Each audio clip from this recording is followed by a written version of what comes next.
Tonight on Frontline, America's retirement crisis. It's tough to really worry about retirement right now. I guess plan B would be to keep working. My retirement plan is fingers crossed and pray, basically. Even if you have a 401k or IRA, will you have the money you need to retire? If you make $100,000 a year, you need $1.5 million to be okay. A lot of 401k programs are lousy.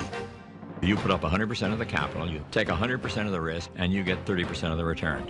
Correspondent Martin Smith investigates. Make it simple. That's a question that can only be answered on what your risk appetite is. If you this isn't making it simple.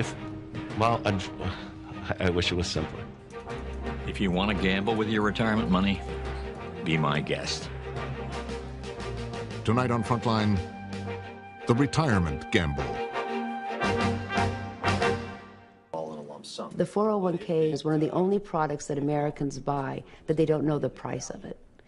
It's also one of the products that Americans buy that they don't even know its quality. It's one of the products that Americans buy that they don't know its danger.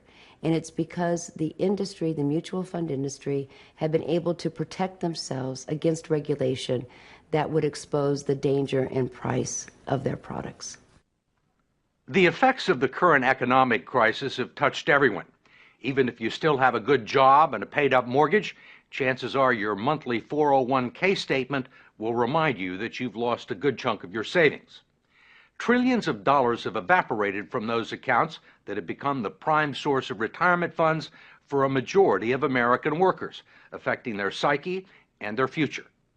If you're still young enough, there's time to rebuild and recover. But if you're in your 50s or 60s or beyond, the consequences can be dire. And it's drawing attention to the shortcomings of a retirement system that's jeopardized the financial security of tens of millions of people. The fact is that the typical 401k investor is a financial novice. They don't know a stock from a line. And we give them a list of 20 or 30 mutual funds with really, really powerful names. You know, they sound like, gee, that's where I want to have my money. What are generally the quality of the mutual funds and 401k plans? Mediocre. I'll be real honest with you. With half the funds on the list, really dogs, what people would characterize as dogs, shouldn't be on the list to start with. There clearly has been a raid on these funds by the people of Wall Street, and it's cost the savers and the future retirees a lot of money that would otherwise be in their account, independent of the financial collapse. Representative George Miller of California is chairman of the House Committee on Education and Labor and a staunch critic of the 401k industry, especially its practice of deducting more than a dozen undisclosed fees from its clients' 401k accounts. Now you got a bunch of economic wizards jumping in and taking money out of your retirement plan, and they don't want to tell you how much. You can't decipher it in simple English, and they're not interested in disclosing it or having any transparency about it. And most of the people that look at their 401ks have no idea that these fees are being taken out. No. Where would you find it? Where would you find these fees in this prospectus? You can look on any page you want, and when you're all done reading it, and you will find some of the fees and the commissions here, but you won't find them all, and I bet you won't find half of them.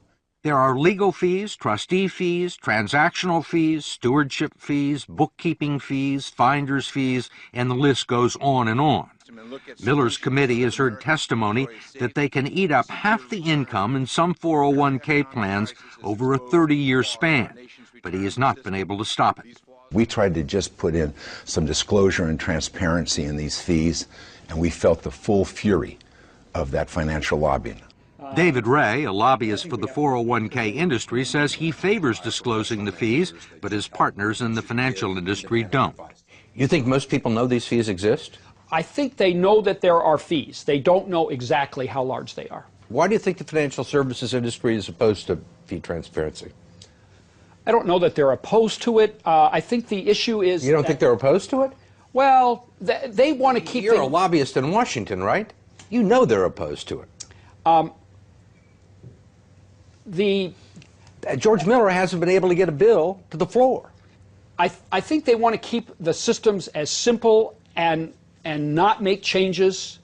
They like the way things are, and whenever you push people out of their comfort zones, you know, it's an issue. I mean, they're comfortable with the situation because they're making a ton of money, or they have made a ton of money. With us now to unveil this week's new issue of Time magazine, Time's managing editor, Richard Stengel. Rick, what are we looking at this week? Well, we're looking at a subject that is bothering millions and millions of Americans, 70 million Americans to be exact. It is the problem of 401ks and why we need to retire the 401k and why it's not working for millions of Americans. Yeah. So what do we do instead? Well, what we propose instead is a insurance pension plan, where instead of paying that money into a 401k, you pay it into an insurance plan that guarantees you a pension. And that seems fair. I mean, the problem with the people who have lost all their money in their 401ks is 401k, isn't it supposed to be what you have when you retire? Why would you put money, 6% of your salary, into something that is a risk? Well, it's a risk, and then it's also something where you deplete it. I mean, it's basically a bunch of cash that you have when you retire, and you're supposed to take out 4 or 5% a year. I mean, and everyone depends on how you. It's the smart thing to do.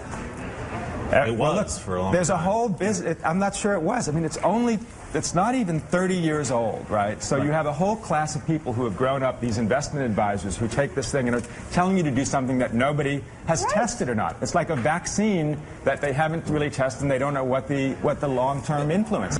Let's switch gears to another way to eliminate huge taxes: life insurance. Just so you know, I say it on every program, I do not sell life insurance. I don't sell stocks, bonds, funds, annuities.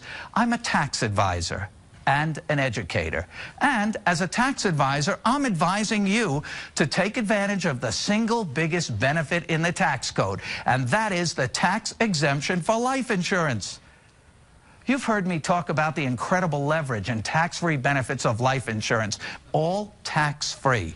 It's truly the best tax leverage available under the tax code. In these volatile and uncertain times, you need to focus on investments that give you control, options, flexibility, and certainty. And you want to remove both stock market risk and tax risk. And you want a guarantee. And you want it all tax-free. You can get all of that with certain kinds of permanent life insurance. But what if I told you that you could have tax-free access to your life insurance during your lifetime, so you could use it for yourself? You could begin moving large amounts of money from taxable accounts into a tax-free permanent life insurance policy. The money grows tax-free inside the policy. You don't have to if those gains are earned within a life insurance policy. If your money's going to grow, it may as well grow tax-free, right? You need to realize that life insurance is an investment, but it's better than your typical investment accounts because it's tax-free. Oh, and one more thing. Life insurance comes with something else that you can never get from the stock market: a guarantee. Believe it or not, this is an area where you might want to invest the maximum you can into the policy.